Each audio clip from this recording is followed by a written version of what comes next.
maybe focus करेगा how are we aligning this with the government system, because sometimes we get carried away कि हम लोगों ने बहुत अच्छा काम किया हो, इतना सिस्टम के साथ हुआ तभी वो सस्टेन कर पाएगा, ये इम्पोर्टेंट है। तो टाइम नहीं वेस्ट करते हुए मैं सबसे पहले भरत जी से को इंट्रोड्यूस भी करना चाहूँगा। Mister Bharat is executive director for British Asian Trust in India, और British Asian Trust education, livelihoods, child opportunity और कंजर्वेशन पे काम करते हैं। और उनका पहले भी काफ़ी क्लोजली एक्सपीरियंस रहा है मीडिया नेटवर्क के साथ, जहां उन्होंने गवर्नेंस सेटअप करने के लिए काम किया था और वो बहुत इनोवेटिव प्रोग्राम निकला था। And he also happens to be educated from IIT Chennai and then IIM. So बहुत अच्छा है कि आप इतने स्ट्रॉन्ग बैकग्राउंड से आते हैं भरत जी। मैं आपसे ये पूछना चाहूँगा कि कल से हम लोग जब यहाँ बातें कर रहे हैं, बहुत सारे सेशंस हुए थे जिसमें हम लोग डिफरेंट एलिमेंट ऑफ प्रोटेक्शंस को देख रहे थे, चाहे वो चाइल्ड लेबर, चाइल्ड ट्रैफिकिंग की बात हो, डिजिटल सेफ्टी की बात हो, focus on women and children. तो हम लोग इसको कभी कभी तो टूटे उसमें देखते हैं, लेकिन जब हम लोग इसको ग्राउंड पे देखते हैं तो ये भी देखा गया कि most of them come from same vulnerable families, vulnerable communities. तो मैं ये समझना चाहूँगा कि आपके एक्सपीरियंस में ब्रिटिश एशियन ट्रस्ट क्योंकि प्रिवेंशन पे बहुत जोर देते हैं कि कैसे हम लोग ये एट रिस्क फैमिलीज या वल्नरेबल फैमिलीज को आइडेंटिफाई करते हैं, क्योंकि मिशन वात्सल्य में भी मैंडेट है कि वल्नरेबिलिटी मैपिंग किया जाए। तो हम लोग वो कैसे मैप करते हैं, फिर उन फैमिलीज को कैसे हम लोग बाकी सोशल प्रोटेक्शन स्कीम से जोड़ते हैं, या उनको उनके साथ रिस्क रिड्यूस करने के लिए हम कैसे काम करते हैं। अगर इससे हम लोग शुरुआत करें और आप कोई ग्राउंड लेवल प्रैक्टिस भी शेयर करना चाहेंगे तो बहुत अच्छा रहेगा।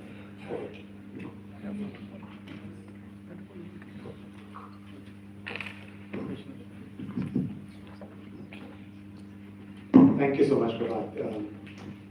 It's such a pleasure to be here. Thank you so much to the host for inviting me. I'm honored to be on the stage with the wonderful group of co-panelists.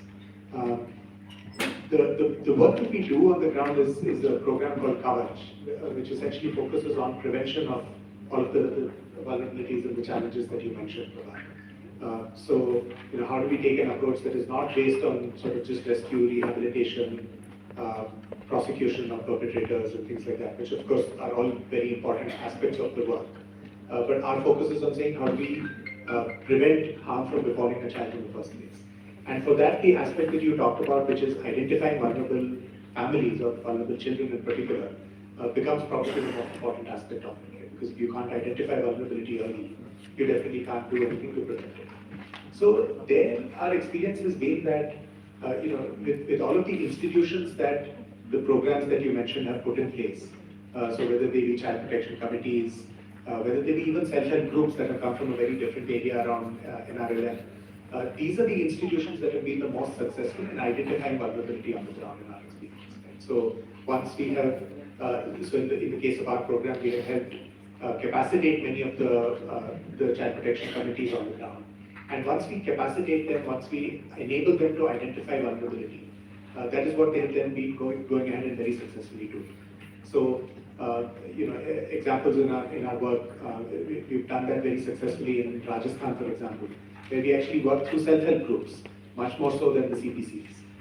And once we were able to sort of give them the criteria based on which they are looking at vulnerability for families, they're then able to do that exceedingly well because they just know the community so well. Right? So, and what we then found to your the follow-up point to that, around sort of social protection schemes and so on. That's again something where we found the program working extremely well, which is that once that identification has been done, the community then takes ownership of enabling the connection of these families with a variety of social protection schemes. And there, this might be, say, a widow pension, and even augmentation of family income of somewhere around a few thousand rupees on a monthly basis. We were able to find that it significantly reduces the vulnerability of children. And so if you look at one form of vulnerability, which is the child not being in school.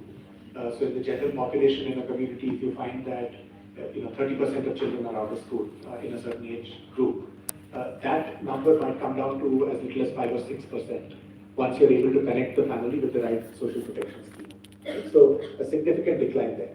Similarly, in child labor, if you find that in the general population it is around 20%, that might come down to as little as 1.5%, 2% when you're able to make this connect. So I think the evidence is very clearly there that these approaches work. That once you identify vulnerability in the right way, you connect with the right social security programs, and then you might